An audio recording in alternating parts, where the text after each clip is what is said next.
好，我们这一节要讲的是 gradient descent。哦，那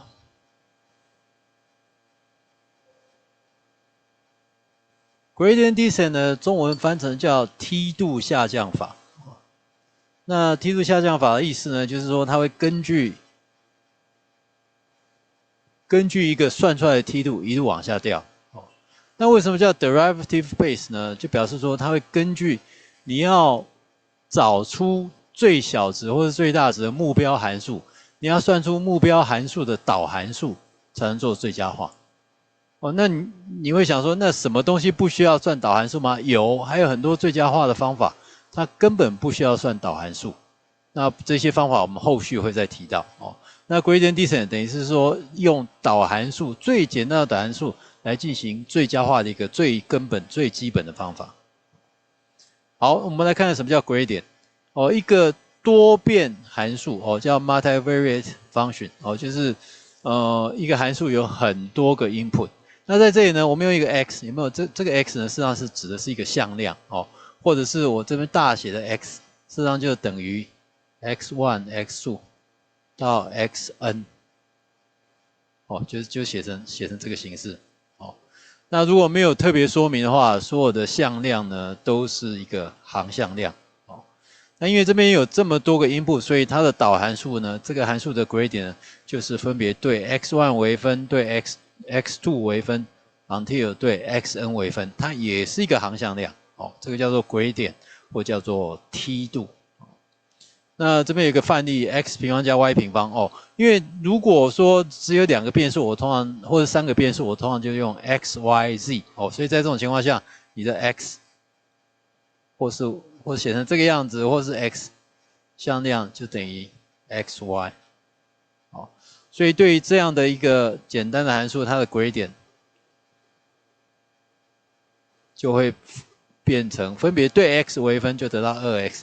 对 y 微分就得到 2y， 所以它的 gradient 长得就是这个样子而已，就是一个向量哦，就把 x 坐标和 y 坐标分别乘以2。哦，那 gradient 当你对像这样的函数，你分别对 x 微分和分别对 y 微分是什么意义呢？实际上就是，比如说你对 x 微分，这时候 y 是固定的，你把 y 固定下来，然后长出一个 x 的函数。那各位记得导函数就是在算斜率哦，这个应该是微积分基本就会讲过哦。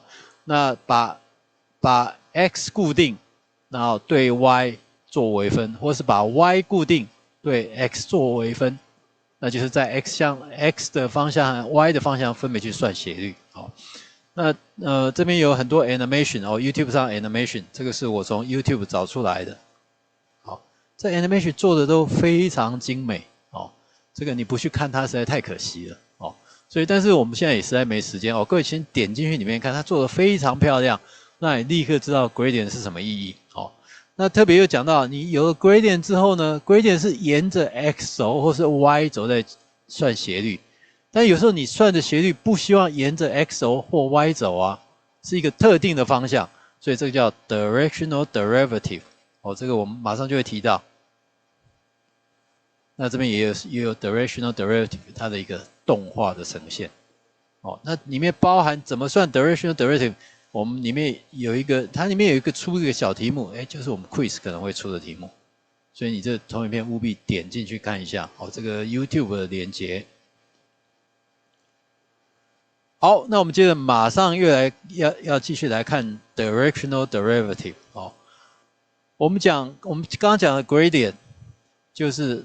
沿着坐标轴有没有？沿着坐标轴，沿着 x 轴或 y 轴对它微分，那就是沿着 x 轴或 y 轴的斜率哦。但是如果 any direction 呢，任何一个 direction 呢，我怎么样算它的导函数，算它的 gradient， 或者算它的，简单讲就是算它的斜率，那这就牵涉到叫 directional derivative， 就是有方向性的导函数哦。那我先跟各位讲结果哦，这个 directional derivative 哦，假设一个函数叫 f of xy， 那任何在坐标平面上任何一点哦，就是要长一个方向哦，应该是这样讲哦。假设这一点是 x y，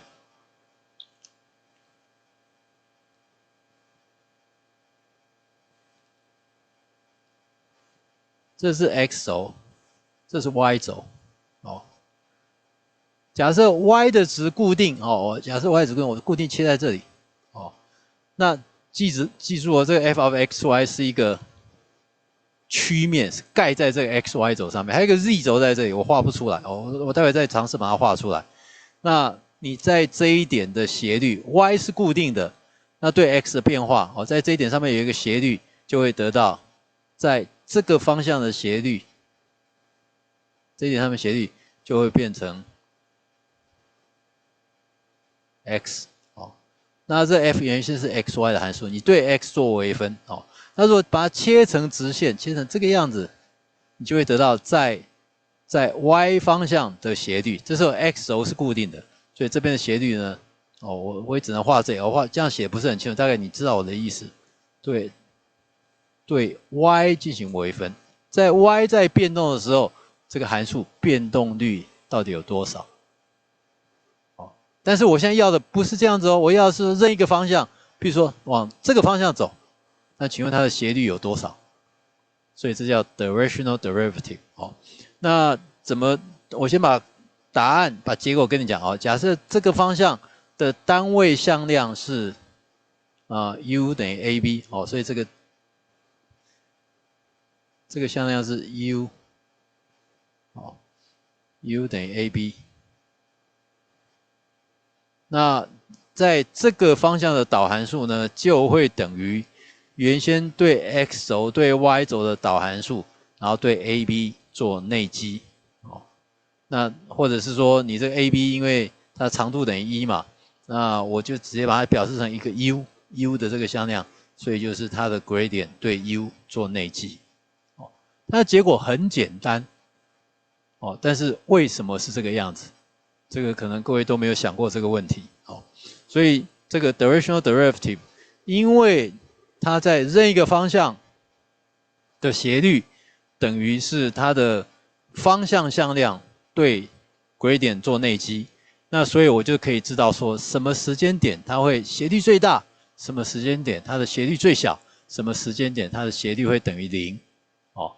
那斜率最大的方向就是我爬升最快的方向，斜率最小的方向就是我下降最快的方向。斜率等于0的地方，就是我沿着那个方向走，这个函数的值基本上不会变，那实际上就是它的等高线哦，所以有这些特性在里面哦。所以这个公式很简单，各位要把它记起来，我们 quiz 会碰到哦。那假设这个条件成立的话，那我就知道说任一个函数 f of x y 啊，那它哪一个方向会得到它的 gradient 什么地方会最大？因为等于它内积嘛。那内积这个 u 是这个方向是可以你任选啊，可以转来转去啊。那你希望它最大，那就让 u 这个方向跟 gradient 方向一样。所以当 u 等于 gradient 的时候，它的斜率会到达一个最大值。哦，这都是结果，结果先跟你讲一下。那最重要的还是这里，它到底为什么会它的 directional derivative 为什么会等于它的 gradient 跟它的方向向量的内积？哦，在这个投影片里面，这个 video 里面，它讲得很清楚，这里有非常清楚的介绍。哦，各位可以进去看一下。那我想这个介绍很重要，我就把它介绍，把它 summarize 下来。哦，我们在下一页我们来讲这件事情。哦，如何推导出 directional derivative？那这个不太好画哦，所以我要换个颜色。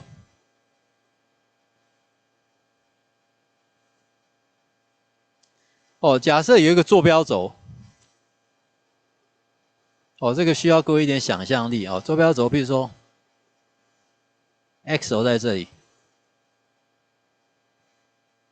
，y 轴在这里 ，z 轴在这里。然后在这上面呢，我长出一个平面出来。这个平面我再换一种颜色，红色好了。我长出一个平面出来。哦，这个平面要怎么画呢？抱歉，不是平面，是一个曲面哦，就是 f of x y 哦，这曲面可能长得是这个样子，类似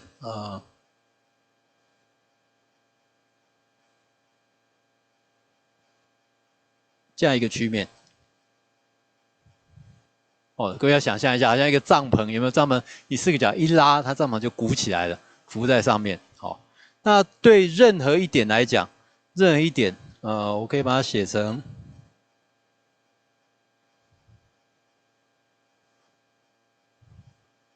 比如说这一点坐标是 x0 y0，好，那对应到上面，你把它拖到上面，它这一点可能就在这里。把它拉到上面去，假设这个是叫直线哦，拉到上面去哦。那你现在我们再看看它的假设 x 等于 x0，y 等于 y0，把它的曲线画出来会是什么样子？哦，你可以想象，哦，先画一条直线，这条直线呢是切在这里，哦，这个直线呢是 y 等于 y0。那这条直线，你把它延伸上去呢，就会切到上面的曲面，形成一条曲线出来。哦，这曲线可能长得是这个样子。哦，切到这里来。哦，所以当我们要 y 等于 y0固定的时候，当 x 在变动的时候，所以这一点的斜率，哦，比如说这一点，有没有在这个方向的斜率，有没有切在这条直线上面，就会等于就是哦。因为是 x 在变动嘛，所以是对 x 做微分，然后取的值是x0 y0，哦，这就是这一条它的斜率在上面哦。那再过来，你这是在 x 的方向 ，x 在变动 ，y 固定，另外是 x 固动 ，y 在x 固定 ，y 在变动。我再换一个颜色。哦，另外一个是切在这里。哦，切在这里呢是 x 等于 x0。这是同样，你把这条直线把它拉到上面去，就跟那个切面会有一个交点。哦，这交点可能是长得类似是这个样子，也是这样得到另外一个曲面。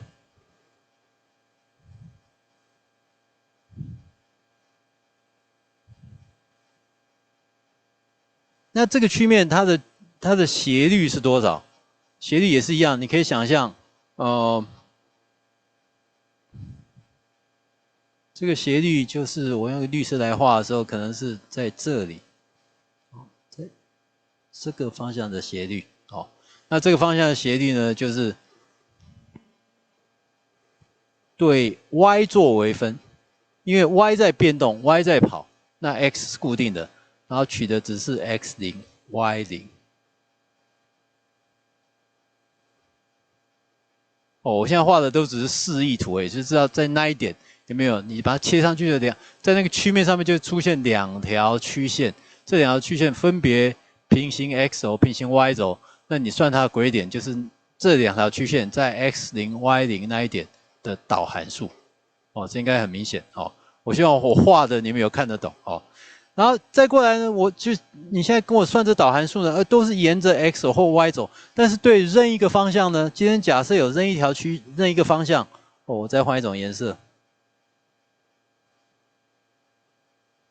假设我今天算一个方向是在这个方向，我要算这个方向的导函数，那你到底要怎么算？哦，那这个方向呢，你可以想象呢，这个坐标这个方向呢是 u， 我假设是用 u 来表示 ，u 等于 ab， 而且 u 的强度要等于1，它是一个单位向量。哦，那这时候呢，在这上面的任意点，哦，我是不是可以表示成，假设就可以表示成 x0加上 a 乘以 t，y0加上 b 乘以 t，有没有？当 t 等于0的时候，你回到 x0 y0，当 t 等于0.1的时候，就 x0加上 0.1a，y0加上 0.1b， 就往这个方向走一点。哦，就沿着这个单位向量方向走一点。哦，所以这个式子应该没有问题，就是 x0加 at，y0加 bt 呢，就沿着这条方向走上面走一点。那你看，你沿这个方向，你把它也是一样，把它拉到上面去，会不会跟平面有一个交点，跟上面曲面一样有一个交点？哦，假设这个交点往上切上去，它相交所成的曲线长得大概是这个样子。那请问你这条曲线的斜率在这里应该要是多少？哦，所以你可以想象，在一个曲面上一点哦，你沿着 x 轴。这边有一个斜率，这边有一个斜率，好，你开始乱转，转到这个方向斜率多少？转到这个方向斜率多少？转到这个方向斜率是多少？那我们刚刚得到的结果是会等于你这个单位向量跟 gradient 的内积嘛？那我们现在就来说明为什么会这个样子。好，你可以想象，如果我把这个式子写成一个函数的话，哦，在这一点它的高度呢，就是当它 t 在变动的时候呢，我可以得到。等于说这个紫色这条线，它的函数应该是 f of x0 加 at，y0 加 bt， 这是它的函数。当 t 在变动的时候，它就会在这条线上面跑来跑去。哦 ，t 等于0又回到 x0，y0，t 等于1，t 等于2，它就慢慢往这个单位向上跑出去了。哦，那我设它等于 g of t。那 g of t 跟 f 实际上是两个是同一个函数啊，对不对？只是这个 g of t 是只有 t 当做自变数 ，t 在跑的时候，这个等于就得到这条蓝色这条曲线的方程式。哦，那我现在就要算这个 g of t 的导函数。哦，那导函数怎么算呢？各位记得连锁法则吧？哦，应该记得连锁法则。哦，就是对一个函数微分的时候，如果函数里面还有一个函数，你必须乘上对里面函数那个微分。哦，那现在在这个 case 呢是有一个 t 在这里 ，t 是一个自变数 ，t 可以跑来跑去 ，t 会产生两个变数 ，t 会产生 x0 加 at，y0 加 bt。好，那这两个函数呢，又最后合起来。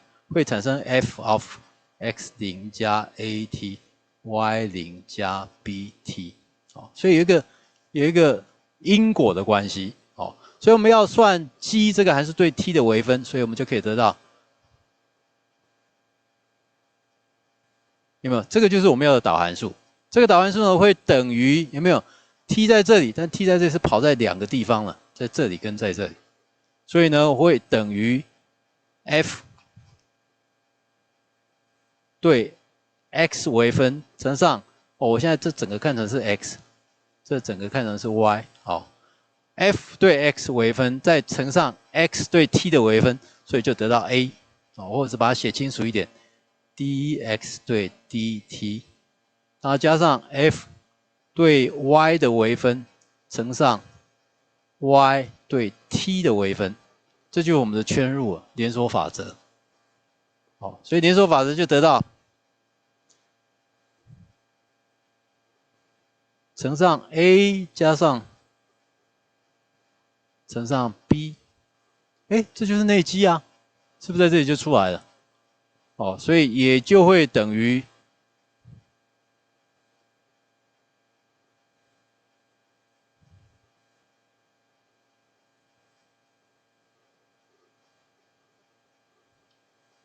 乘上 ab， 哦，我这一点表示就是 dot 内积的意思，哦，所以就会等于 gradient f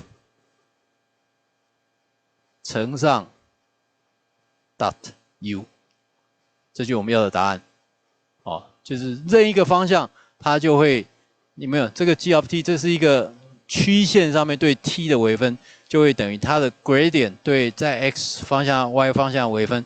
乘上它的方向向量，这就是我们最后要的结果。哦，所以它的结果变得相当漂亮。哦，那当然这边取值会取在我们要算的导函数是 t 等于0，在0那个位置，所以再把 t 等于0带进去，所以最后得到的是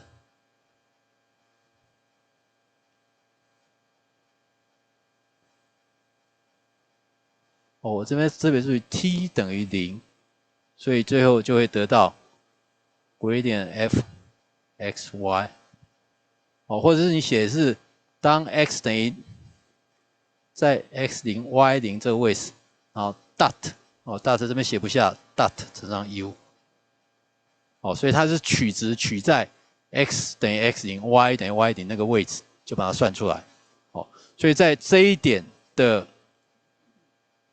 斜率就等于它的 gradient 乘上它的方向向量，所以变出一个很漂亮的结果，那有这个结果之后呢，因为 u 是一个是一个方向向量，而且它长度等于1嘛，所以你可以想象，这边写不下，我写在这里所以两个向量 a dot b 会等于 a 的长度乘以 b 的长度乘上 cosine theta， 这个大家都知道嘛，所以 gradient of x y dot u 就会变成两边的长度，这个长度 u 的长度刚好等于1啊，所以这乘以1，再乘以它的 cosine theta。那 cosine theta 最大值是正1，最小值是负1，那也可能出现0，所以你可以想象，如果 gradient 在这个方向的话，譬如说我的 gradient 在这个方向，那你这角度应该多少呢？那它值会最大，角度等于0的时候最大。再换一种颜色，所以它的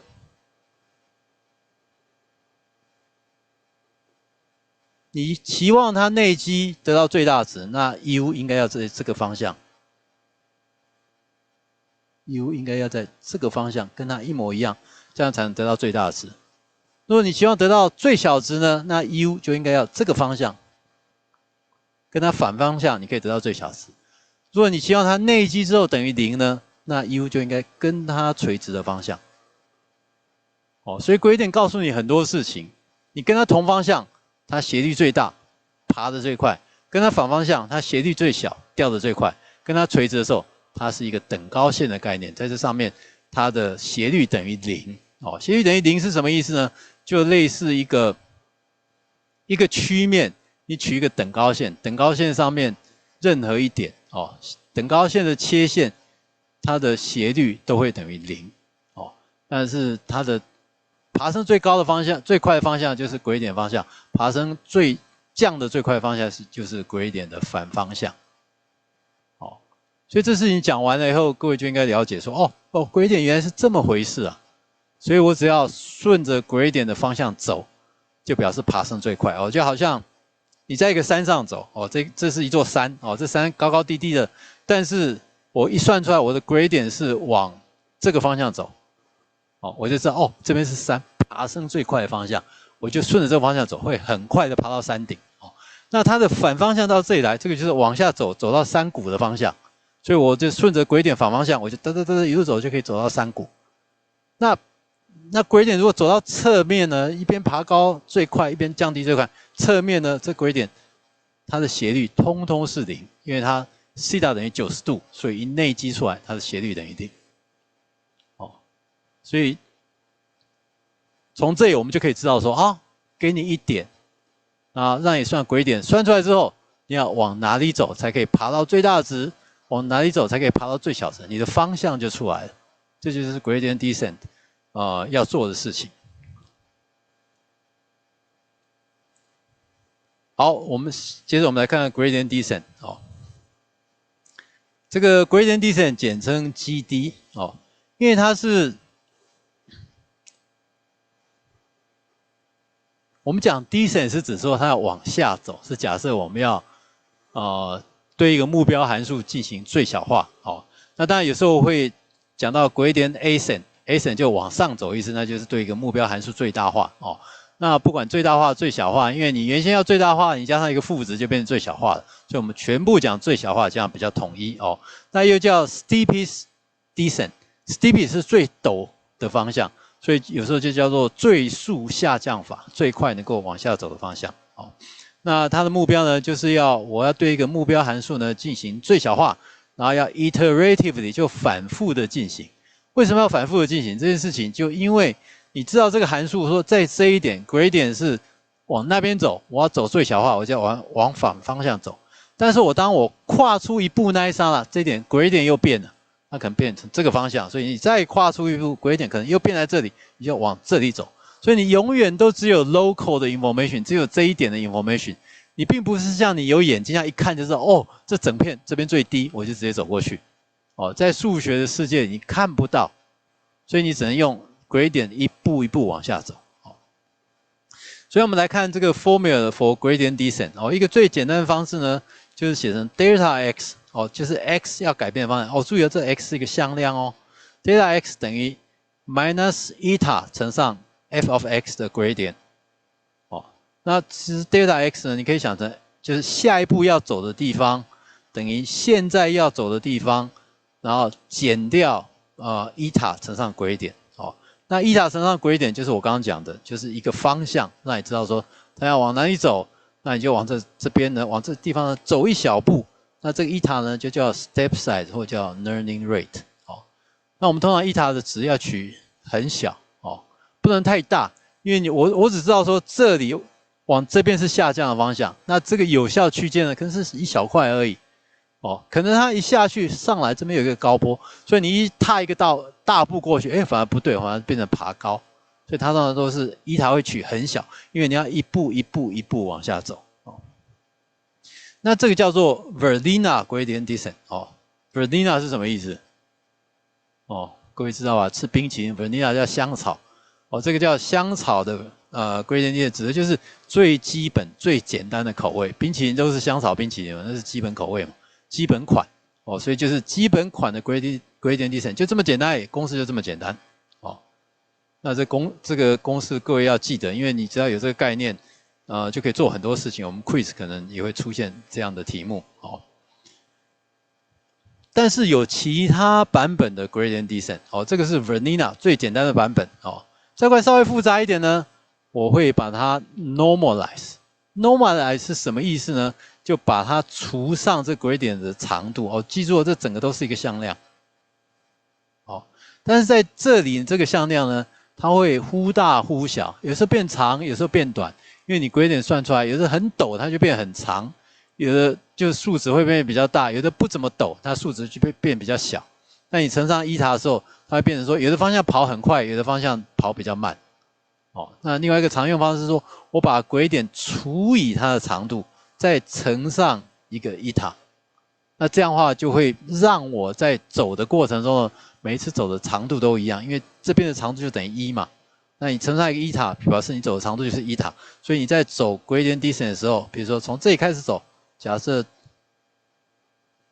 等高线最低线在这块，你就从这里往下走，每一次都走一样长度，一样长度，一样长度，一样长度，一路走进来，每一次走的长度都会一样，在这个 parameter space 里面，因为这边的长度就会等于1，所以你每次走的长度就是eta。哦，但是在前面这个版本呢，你这个eta只是还要乘上它的斜率的大小，所以实际走多远你是不知道的。所以斜率变大，它就跨很大步；斜率变小，它就跨了很小步。哦，那我的经验是用这个比较保险 ，normalize gradient descent 会比较稳定一点。哦，但是有时候你要算 gradient， 你还要除上一个 gradient 的长度，有时候又会增加计算量。所以很多现在的 neural net 里面都直接用这个 Verlina 的 Verlina 的 gradient descent， 就是为了求计算要快。那另外一个版本呢，会把这个 gradient descent 呢，这个它的更新量会加上一个前一次的更新量。哦，这是什么意思呢？这会让你的方向呢不会变化的太快。哦，比如说 gradient descent 一次走这个方向，下一次走又跳回来，又跳过去，又跳回来，你把它加上一个 momentum，它就不会这样跳，它会变成这样比较直的往下走。我们待会马上就看到一个范例，这个 momentum turn 造成的效果是什么？哦 ，momentum 就是惯量的意思。惯量，你背着一个很重的东西，你就没办法乱跑，你就没办法跑之字形的，你只要慢慢的走。哦，这个就是同样的概念，加上一个惯量 momentum term， 就是让它不会跳得很厉害，而会遵循比较之前怎么走，后面就会比较照这个方向继续往下走。好，我们看这个范例。好，这个是一个最简单的范例。哦，如果 n 等于1，那 gradient descent 会发生什么事情？哦，假设你的目标函数呢是 f of x 等于 x square x 平方。哦 ，gradient 是什么呢？直接对它微分，得到 2x。那公式呢？公式怎么来呢？公式 x next 等于 x now 减掉伊塔乘上这个导函数 2x， 所以变成1减2西塔乘上 x。哦，你看这个式子呢，你就会知道说，哦，它只是在找方向而已。有没有？因为是一维的函数，在 x 轴上面，你是到底左边会变小还是右边会变小？哦，那给你任一点，比如说给你任一点在这里。哦，那你对它导函数得到 2x， 就知道说啊，2x 表示我 x 是正的嘛，所以往这个方向会变大，那往这个方向会变小，你只有得到这个资讯。哦，那如果说伊塔设定一个很小的值，有没有？这伊塔设定很小的值，每一次都减掉伊塔乘上 2x 的话，那你就是一直在往这里走，从这里往这里走，往这里走，往这里一直逼近。哦，那如果 x 变成负数的时候是在这里。哦，当 x 变成负的时候，那 minus 伊塔乘上 2x 就变正的，表示你一直在往这个方向走，往这个方向走，往这个方向，往这个方向走。所以 either way 你都在逼近于它的最低点。但这边就会出现一个有趣的问题，请问伊塔要选多少？哦，伊塔如果很小没有问题，就又一路进去了。但是你可以看到这是一个等比级数哦，这个现在这是下一点，中间它的 r 它的公比是多少？是1减2西塔，哦，所以你会发觉，当西塔太大，它不会收敛，它会爆掉，哦，因为当它这样的时候，从这里往左边走，你可能一走在这里啊，那是不是就爆掉了？下一次要往右边走，你的伊塔可能很大，你下次啪又走在这里，啪又走到这里，啪走在这里，你是不是根本就不会收敛？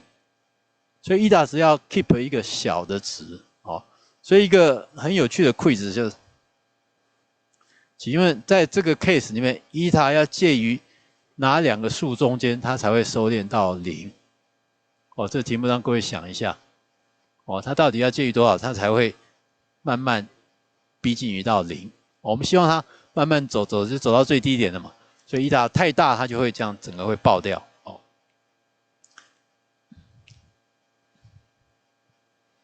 好，这个让各位想一下。哦，那我们继续往下看。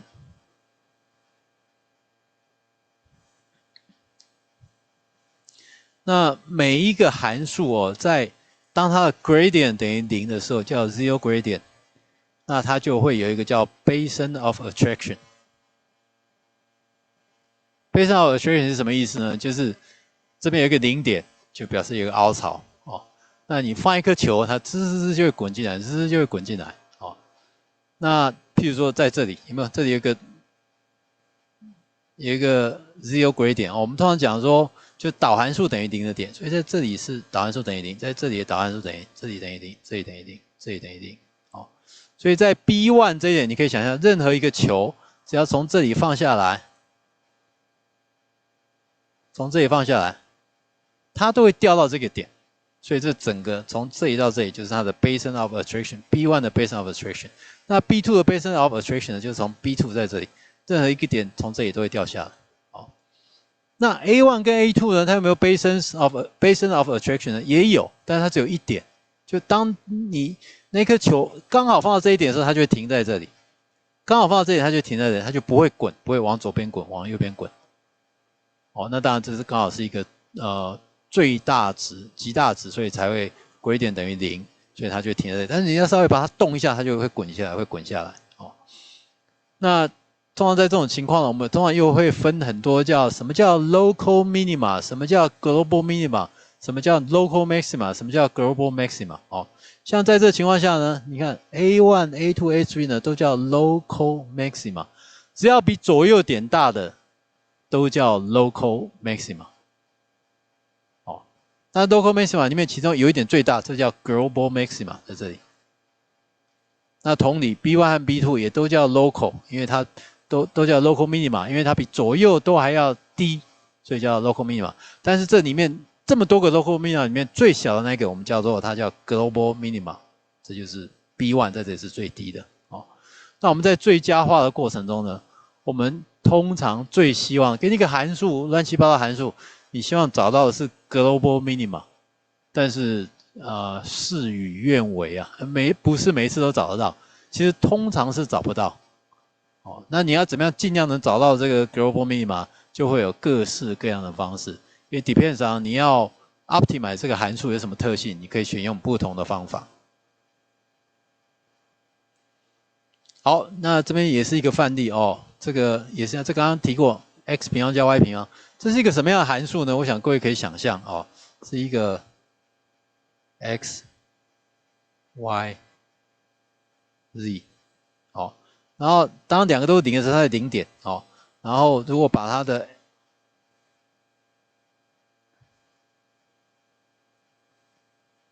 然后另外一边是这样的函数哦，所以好像一个碗状，这个比较难画哦。但如果你把它的等高线画出来，它等高线就会出现一圈一圈的圆在这里。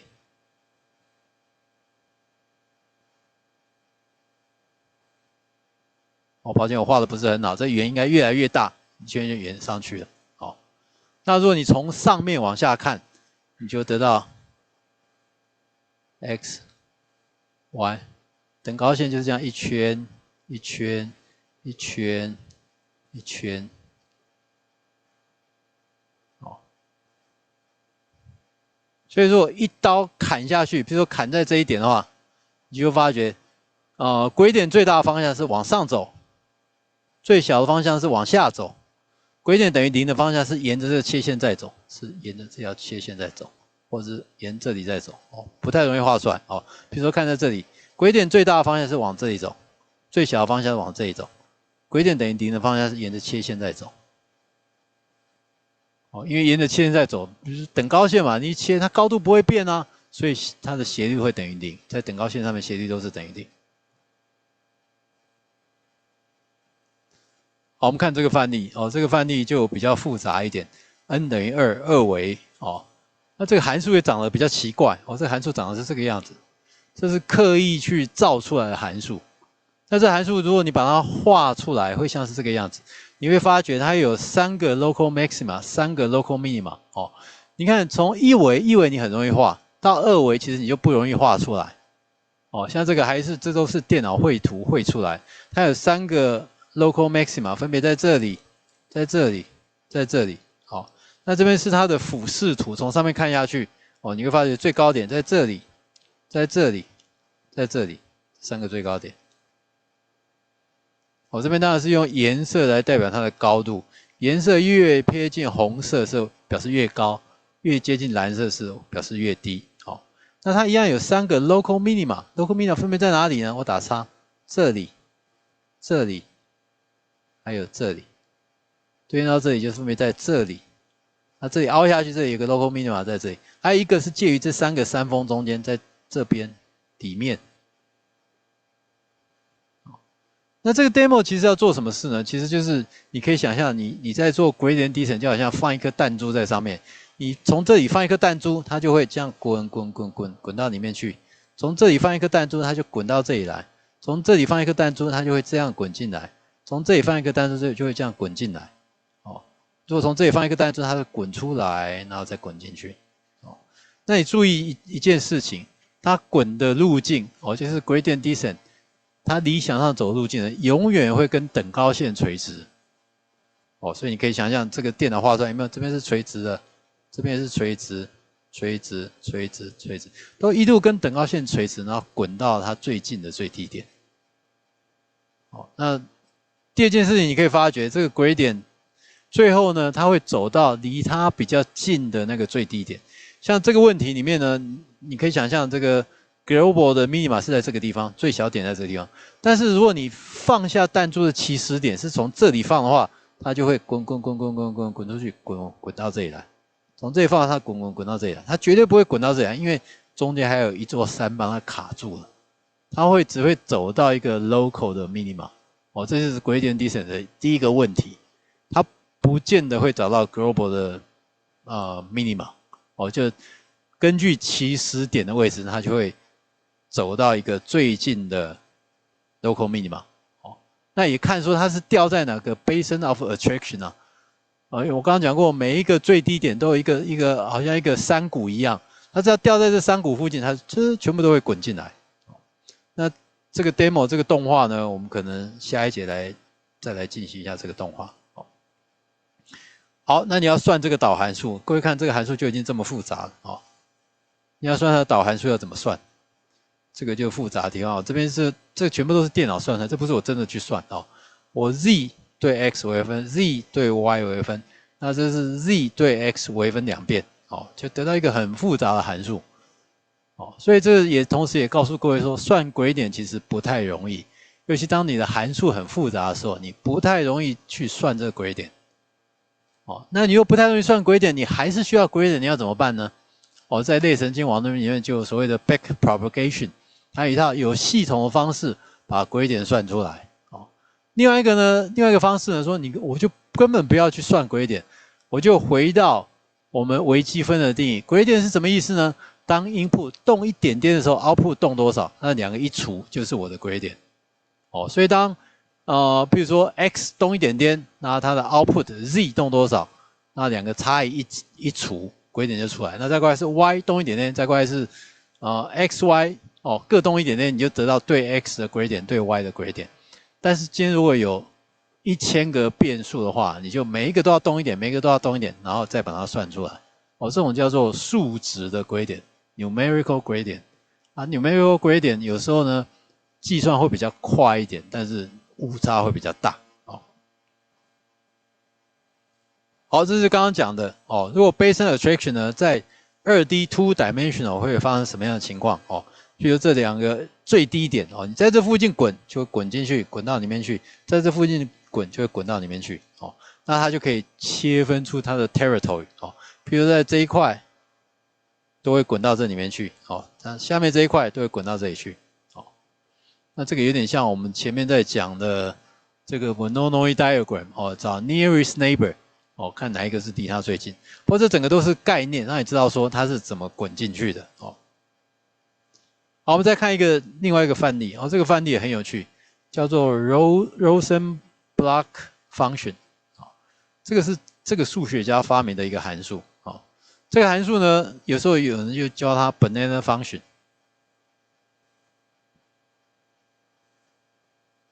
为什么叫 banana 呢？哦，首先你看到这个函数呢，你知道它的最低点在哪里发生？哦，最低点你可以直接看，两个都平方项嘛，判定它平方项等于0，会不会得到一个共通的解？结果发觉共通的解，我就得到 xy 等于11，这是最低点发生的地方。哦，我就知道答案在这里。但是这是因为你知道这个函数很简单，如果你把这函数的等高线画出来，就得到这样的图，有没有？这就是它的等高线。你会发觉，奇怪，这等高线为什么长得是怪的？就好像一个香蕉一样，有没有？弯弯的香蕉在这里，然后最低点发生在这个地方，这个在这个位置左右，11。那请问你 gradient descent 怎么找到这个最低点？哦，那这个是一个对 gradient descent 来讲，它是一个难的问题。为什么难呢？因为它会走之字形走进去哦。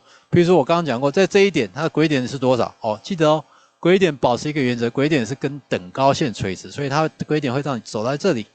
到这里轨点呢是走这里，轨点是走这里，走这里，走这里，走这里。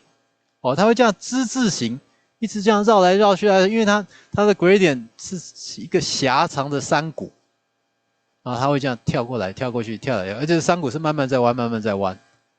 哦，所以 gradient descent 对这些问题它会走得很慢，这是 gradient descent 可能碰到的问题。哦，但是这样走路的方式呢，所以有人就想说，哦，碰到这种方式要怎么办？你就加上一个 momentum turn。momentum turn 呢，就是把前面走的路径一起加进来，所以当你走这样又走这样的话，是等于走这样啊，对不对？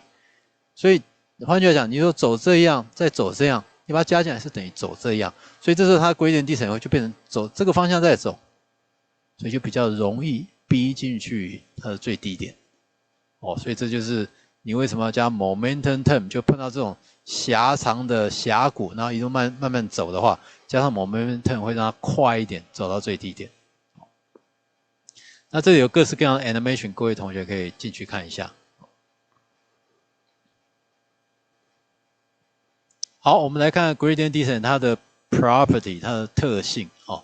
这些特性呢，就我们考试最喜欢考这种东西哦，就是如果有数学让你写，那当然是最好，你写知道概念。但有时候没有办法数学让你写，你知道有些基本的观念要有哦。第一个呢，没有办法保证走到 global optima。哦，当我讲 optima 意思就是可能是 minima 或者是 maxima。那 gradient descent 我们讲的是当然是走的 global minima 往下走哦。所以但有时候你在算让整个函数要最大化的时候，那个发生最大的点也叫做 optima 哦。所以不管是最大的点或最小点 ，depends on 你的问题，那我们最后都叫它做一个 optima。那它没有办法保证它能够走到 global optima， 或是没办法走到 global 的 minima， 它走不到。刚刚也看过，不同的 basin of attraction 会吸引到它不同的 minima 里面去。再过来呢 ，feasible for differentiable objective function 哦，只要你的目标函数能微分就可以。但这个能微分有一个特性呢，就是它可以有一些 finite number of non-differentiable。哦，应该是 non-differentiable point， 不是 differential point 哦，就是它少数几个点没办法微分，没有关系，它可以照用。哦，这个我们待会就会看到范例。哦，那它的 performance 呢 ，heavily depend on starting point 和 step size。哦 ，starting point 就是说它到底有没有在这个 global minima 附近，如果有，它就会滚进去。哦，那 step size 呢，就是它到底要走多长。哦，那通常在一般的情况下，我们让 step size 是可以随着它在走路的过程中一路在调整，有时候是越走越小步，越走越小步，这样才能够钻到那个 minima 里面去。哦，所以这边有各式各样的变形，包含用 adaptive step size， 就是这 step size 随时在变化，然后 normalize the gradient by its length， 这个我们刚刚已经讲过哦，前面投影片有讲到哦。那使用这个 momentum term 哦去降低 zigzag path， 这个我们刚刚也讲过哦。但是这样走的话，你加上 momentum 就会慢慢走得比较迟的哦。另外一个常碰到 use line minimization at each iteration 哦，这是什么意思呢？就假设说我在这一点，我知道gradient往这个方向走最小哦，那我每次只能跨一小步哦，但是我可不可以跨大步一点？也可以啊，我可以在这个方向，我就把它一刀切下去，长出一条曲线出来，先找出这条曲线的最低点在哪里，然后一步跨过去，所以这叫 line minimization 哦。跨过去之后呢，我找gradient这个方向，我就把它切出来，又是一个曲线，在这曲线上面最低点在哪里，我可以算出来，然后一步再跨到那边最低点，这样的话速度就会稍微快一点。所以这边就是这个意思哦 ，use line minimization 哦，就是 line 就是一条线的意思，在这条线上面最低点在哪里，先把它找出来，那我就可以跨到那里去。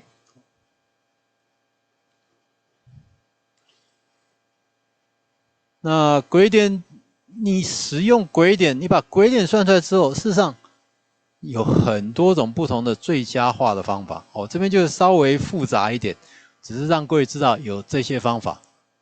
哦，那以后呢，你碰到最佳化问题呢，就可以再回头想想我们当初讲的这些方法是怎么把它 apply 上去。哦，这 gradient descent 就是我们刚刚讲是最简单的方式。我把所有的参数呢都看的是非线性的参数，哦，所以非线性的参数呢，就是当它的参数在变化的时候，如果参数从x 变成2x， 然后它的函数也变成2倍，那这就是线性的参数。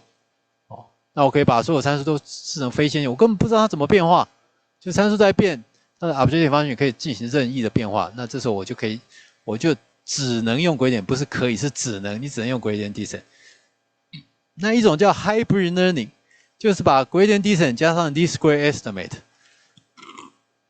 就是把这个函数呢，把这些未知的参数呢，把它切分成有些是线性的，有些是非线性的。对于非线性的方法，我们用 gradient descent； 对于线性的参数，我们用 least square estimate。好，那这个当然要真正碰到你才会用。那将来你可能也会碰到这样的问题。好，那另外一种是 conjugate gradient descent。好，就是假设它的目标函数呢是 quadratic。quadratic 是什么意思呢？就是你的目标函数可能是一个抛物面。哦，那在这抛物面上面呢，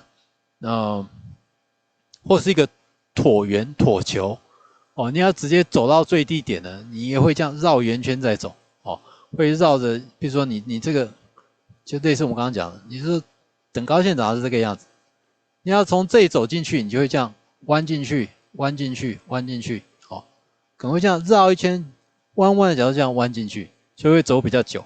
那如果你已经知道它是quadratic， 你实际上有另外一套办法叫 conjugate gradient descent， 可以让你2步哦就直接 hit 到最低点哦。那这个很多数学我们也跳过去哦。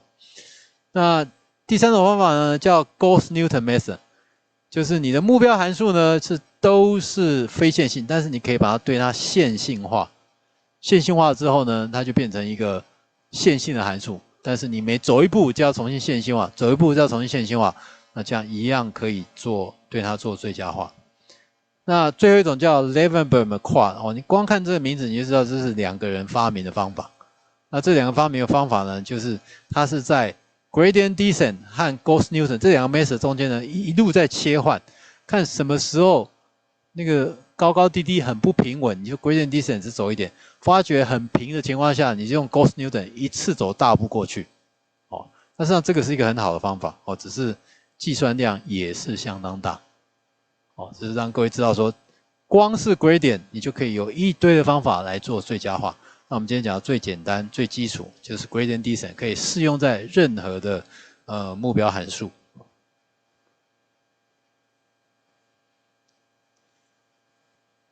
那这边讲的是Gauss-Newton 方式哦，不过。我这边稍微说一下 Gauss-Newton method 在做什么事，又称为 linearization method， 就把参数全部把它线性化变成线性的。那这边可以用的方法呢，也叫做 extended common filter method。哦，就原先是函数是这个样子，然后抱歉，这边讲的特别是在讲说要做 data fitting。哦，就是有一些资料送进来，然后做 data fitting。哦，那你可以把它线性化，在某一点你可以把它做线性化。哦，各位记得泰勒展开式吧？泰勒展开式你可以展开成好几项。如果你只留下线性项，那就变成一个线性的模型，那它就会产生一个解答，类似这个样子。那这边这个解答呢，这叫 least square estimate 这样的解答。哦 ，least square estimate 就是给你一堆线性的方程式。然后知道说，这些线性的方程式，它要符合某些资料丢进去，然后长出一个目标函数。那你怎样找出这些线性方程式里面这些线性的系数，让它能够让目标函数越小越好？那这叫 least square estimate 哦。因为时间不够，我们也会跳过去不讲哦。然后 Levenberg-McQuarrie 呢，是把它更复杂化，变成长得是像这个样子。那你就会调整这个lambda。当 lambda 很小的时候，它就必须于 Gauss-Newton method。哦 ，lambda 很小，这项子等于不存在嘛，所以变 Gauss-Newton。lambda 很大的时候，它会接近于 gradient descent。哦，所以你要如何调整 lambda 呢？如果你发觉这个曲面很平缓，你又做一个 greedy 的 policy，lambda 要越小越好。哦，越小的话，它就像 Gauss-Newton。当这个曲面的凹凸不平的时候，你就是lambda要让它 big， 让它大一点，那它就会走 gradient descent 的路径。哦，我这边都是稍微讲一下，因为这个各位可能目前都用不着哦，让各位有点概念，说它可以试各式各样的方法。好，我们的 exercise 来了，这就是可能我们的期中考会考的题目哦。好，我们刚刚讲说 gradient descent，你必须要对它求微分嘛。那假设你的目标函数长这个样子，你可以用 gradient descent 吗？可以吗？哦，这个函数长的是什么样子？你把它画出来 ，x y， 它长的是这个样子。在这一边的所有点，斜率都等于1，在这里斜率都等于-1，但是中间这一点没有斜率，因为它是一个断点。哦，虽然函数没有断开来，但是它的微分是到那边会有一个断点断开来。哦，那这种情况下，你可不可以用 gradient descent？ 哦，答案当然是可以。哦，只要你不可微分的点只有少数几个点，你一样可以做 gradient descent。哦，万一它真的 hit 到这一点，当然 hit 到这一点的几率不大。哦，那在这个 case hit 到这一点，它的 gradient 会等于任何数哦，任何，因为它没有办法定义，它不是一个平滑的曲线，但是 gradient descent 都可以照走哦。你可以想象，如果在这边 gradient 是往这边走，或者在这边 gradient 是往这边走，那它就一样慢慢逼近于里面的最低值、最小值哦。然后再过来看这一题也常考哦，就是这两个函数呢都是在 neural net 里面它的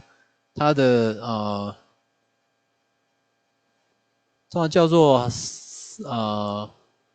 sigmoidal function 哦。那 sigmoidal function 你通常需要对它进行微分，但微分完之后呢，你希望用它原来的函数来表示，因为原来函数值就已经算出来了，你微分之后你不希望再带进去这里面，哦，希望把它的 y 能够直接带到它的微分式里面，这样会比较快一点哦。那所以我的问题是说，这两个函数的 gradient 或者是就是导函数，你能不能用 y 来表示它的 y prime？ 哦，那这边就会用到一些微积分里面的微分哦。那我这边微积分里面微分呢，我们来看几个简单的范例哦，比如说 y 等于1的 ax， 各位还记得吧 ？y 等于1的 x， 它的微分是什么 ？y prime 等于还是1的 x？ 这个有没有印象？哦，那如果 y 等于 f g x， 那 y prime 就等于 f prime g of x 乘上 g prime x， 这个也有印象吧？这叫圈入哦。如果没有印象，赶快记一下。这应该是会常常用到哦。那如果两个相除呢 ？y 等于 f， 导函数会变成怎么样？会变成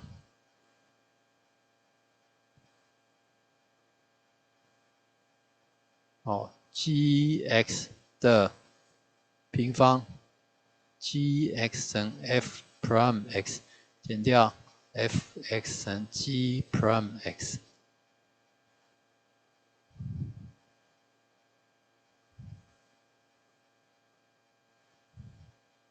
哦，这是相除的公式哦。所以你对于这一题来讲，你就有这几个公式，基本的公式存在以后，你要做就比较容易哦。所以，比如说这一题 y 等于1加负 x， 你可以看成是1加1的负 x 的负1次方，所以 y prime 等于什么东西呢？把负1搬下来，负1乘上1加1的负 x， 负1变负2，然后对里面再微分一遍，里面微分一遍就得到哦，对里面微分得到1的负 x， 然后再对这个负 x 再微分一遍，再得到一个负1，所以它微分就变成这样的一个式子。哦，那你要把 y prime 表示成 y， 那你唯一出现就是1的负 x 嘛，所以你从这里就可以得到。比如说从这个式子 y 乘上 y 的1的负 x 等于1，哦，所以1的负 x， 哦，抱歉，他自己画出来这么长一条，1的负 x 等于，哦，这是加吧，哦，等于1减 y除以 y， 哦，你只要把这个式子带进来这里面，那自然就不见了。哦，这个 e 的负 x 就不见了，所以你就可以 y prime 表示成 y 的函数。哦，这是最直觉的解法，你就是把它带进去就可以哦。那同样对这一题也是一样，你可以先算出来 e 的负 x， 把 e 的负 x 表示成 y 的函数，那你对它微分，就把 e 的负 x 用 y 的函数再带进去，然后 y prime 就会变成 y 的函数。哦，那因为为什么要算这两题？因为常常在类神经网络里面会用到这个东西，所以我们不希望哦，我知道 x 的值等于多少，我不希望再重算这个东西。我知道 x 等于多少，但我要算 y prime， 我也知道 y 等于多少，但我不希望重算这个东西。哦，那所以你希望它能够简化把 y prime 变成 y 的函数，直接把 y 带进去就可以。哦，所以你带进去就可以得到，如果我没记错的话 ，y prime 等于 y 乘1减 y， 哦，就变成这么简单。所以你就是直接把 y 带进去就得到 y prime。哦，但是这个打一个问号，你们必须去验证一下。哦。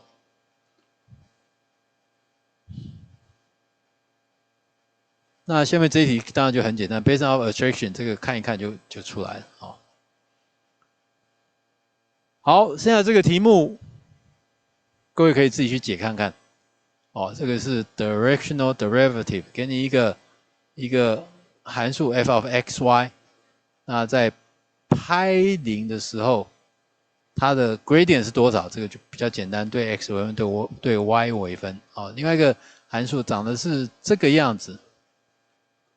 哦，跟前面一样，但是在拍0这一点，在这个方向的导函数是多少？哦，各位可以稍微算一下，就得到结果。哦，好，所以这边有关 gradient descent 部分我们就讲到这里。